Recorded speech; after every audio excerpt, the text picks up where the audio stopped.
Morning class. Now today we will solve the question of chapter resolution of partnership. So children, here as it is, a question is given, you are well known of it. क्या करना है इसमें? सुप्रिया और Monika partners हैं जिनका profit sharing ratio 3:2 है, ठीक है। और आपको एक बैलेंस शीट दी हुई है यहाँ पर, जिसमें डिसोल्यूशन वाले पार्टनर जो हैं उनसे रिलेटेड कुछ उनकी लायबिलिटीज़ और उनके कुछ असेट्स गिवन है। नीचे आपको कुछ एडजस्टमेंट्स दिए हुए हैं।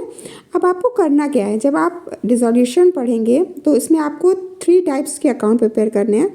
एक मैंने आपको कल बताया था, एक आप रियलाइजेशन अकाउंट प्रिपेयर करेंगे, एक आप पार्टनर्स कैपिटल प्रिपेयर करेंगे, और क्योंकि जो आपकी पार्टनरशिप फर्म है वो अब आगे कंटिन्यू नहीं होगी, इसलिए बैलेंस शीट ना प्रिपेयर करके अब आप क्या करेंगे, बैंक अकाउंट प्रिपेयर करेंगे।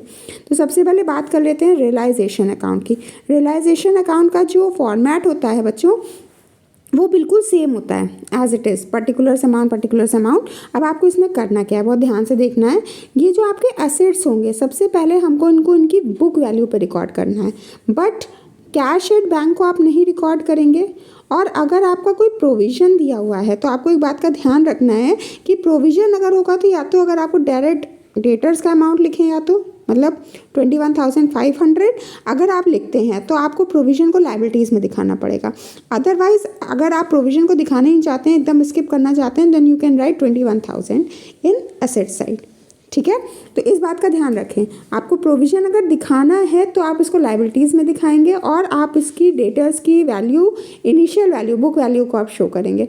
और अदरवाइज़ अगर आप जो है प्रोविज़न को नहीं दिखाना चाहते हैं तो आप डिडक्टेड अमाउंट डेटर्स का, जो आपने प्रोविज़न डिडक्ट किया उसको आप शो करेंगे। बाकी जितने और एसेट्स हैं वो आपके एज इट इज़ चले जाएंगे, क्योंकि एसेट्स हमारा डेबिट साइड होता है, इसलिए आप इसको रियलाइजेशन के किस साइड रिकॉर्ड करेंगे, डेबिट में, ठीक है। तो यहाँ पर देखिए मैंने जो है स्टॉक को सबसे पहले रिकॉर्ड कर दिया, फिर डेटर्स का रिकॉर्ड करा, क्योंकि मुझे प्रोविज़न को नहीं दिखाना है इसलिए मैंने 21,000 दिखाया है। अगर आप प्रोविज़न को दिखाना चाहते हैं तब आप डेटर्स का कौन सा अमाउंट दिखाएंगे, 21,500। देन मैंने क्या दिखाया, देन मैंने दिखाया फिक्स असेट्स, ठीक है। ऐसे ही आप लायबिलिटीज़ साइड में डील करेंगे। लायबिलिटीज़ में जो आपकी कैपिटल दी होगी उसको आपको नहीं लिखना है। जो भी डिस्ट्रीब्यूशन वाली चीज़ें होती हैं, जो पार्टनर्स कैपिटल में जाकर डिस्ट्रीब्यूट होती हैं, उनको भी नहीं लिखना है। तो रिजर्व फंड भी आपका डिस्ट्रीब्यूट होता है, इसको भी आप नहीं लिखेंगे।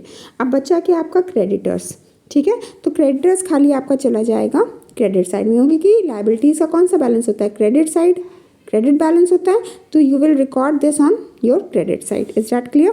इतनी तो बात हो गई। अब इतना आप जब रिकॉर्ड कर लेंगे देन आप डायरेक्टली जंप कर जाएंगे अपने एडजस्टमेंट्स पे। तो एडजस्टमेंट्स देखते हैं क्या करना है।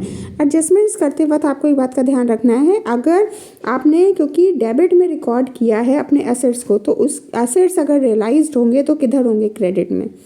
एसेट्स रियलाइज्ड होंगे क्रेडिट में और लायबिलिटीज़ रियलाइज्ड होंगी डेबिट में। मतलब डोंट गेट कंफ्यूज, आपको बस ऑल्टरनेटिव जो है जगह पे लिखना है। एसेट्स को आपने बुक वैल्यू लिखी थी किधर, डेबिट में, तो एसेट्स की रियलाइज्ड वैल्यू किधर लिखेंगे, क्रेडिट में।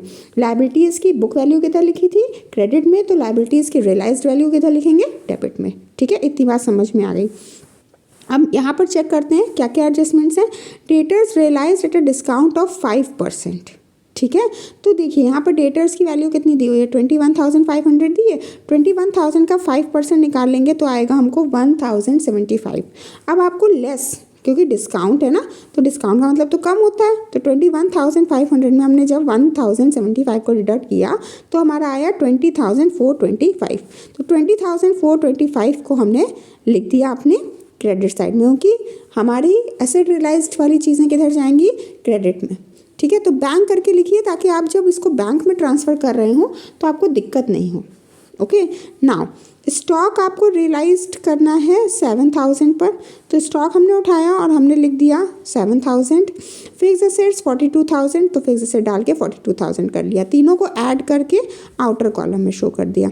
Very easy. अब नेक्स्ट बोल रहा है रियलाइजेशन एक्सपेंसेस। तो जितने भी टाइप के एक्सपेंसेस होते हैं रियलाइजेशन के, उनको भी आप किधर दिखाएंगे, डेबिट में दिखाएंगे। तो यहाँ हमने बैंक करा, रियलाइजेशन एक्सपेंस आप एज इट इज़ भी लिख सकते हैं अलग से आउटर कॉलम में भी, और आप बैंक के अंदर भी लिख सकते हैं, it's hardly matters. Creditors are paid in full. तो क्रेडिटर्स जितने भी हमारे सप्लायर्स थे उनको हमने फुल्ली पेमेंट कर दिया है, तो क्रेडिटर्स आपने दिखा दिए पूरे के पूरे 48,000 के दोनों को ऐड करके आपने आउटर कॉलम में दिखा दिया। अब क्या करेंगे, जो काम हम पहले शुरू से करते आए हैं, दोनों साइड को कंपेयर करेंगे। अगर क्रेडिट ज़्यादा है डेबिट से तो हमें प्रॉफिट आएगा, तो in this case the credit must be greater than your debit side. एक बार आप करके देखें, डिडक्ट किया, प्रॉफिट मिला 2,925 का। This profit is distributed among Supriya and Monica in the ratio of 3:2। Okay, your realisation account is complete.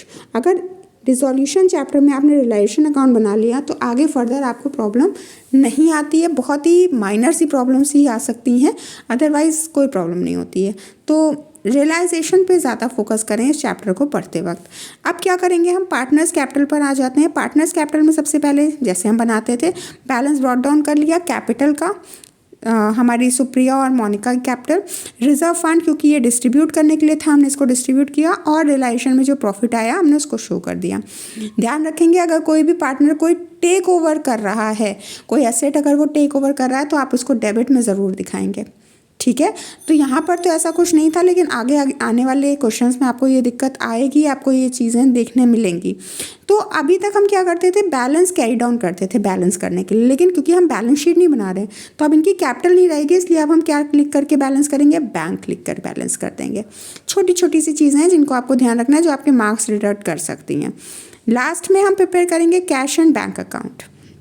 Cash and bank की शुरुआत जो होगी स्टार्टिंग, वो सबसे पहले आपके बैलेंस ब्रॉट डाउन से होगी। बैलेंस ब्रॉट डाउन कहाँ से आएगा, ये बैलेंस ब्रॉट डाउन आपकी ओल्ड बैलेंस शीट में जो असेट साइड में कैश एंड बैंक का हमने बैलेंस छुड़वाया था ना, वो वाला बैलेंस है बच्चों, ठीक है। तो उसको ही हमने यहाँ पर बैलेंस ब्रॉट डाउन करके लिखा है, क्योंकि लेजर्स के अंदर हम उसी नाम से चीज़ों को शो नहीं करते हैं, ये बात आपको पता है।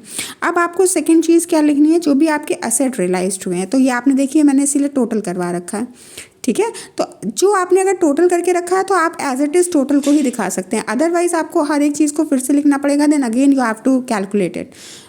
प्रोसेस लंबा हो जाएगा, उतना लंबा प्रोसेस से बचने के लिए आप पहले ही एक बार कैलकुलेशन निपटा करके अपने पास रख लें।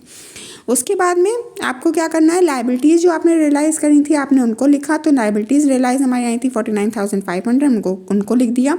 और जो हमारी सुप्रिया और मोनिका की कैपिटल आई थी हमने उन दोनों को लिख दिया। आपका जो कैश और बैंक अकाउंट है वो मैच अगर हो जाता है, it means that your full question is correct, otherwise आपके क्वेश्चन में कुछ प्रॉब्लम है। यहाँ पर देखिए आपका कैश और बैंक अकाउंट मैच हो रहा है। ओके, सो चिल्ड्रन एक बार वापस से अपने पास से इसकी प्रैक्टिस करिए, एक बार वापस अपने हाथ इसको क्वेश्चन को करके देखिए।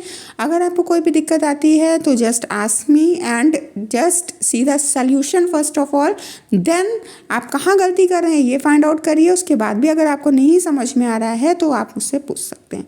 That's all for today children, thank you.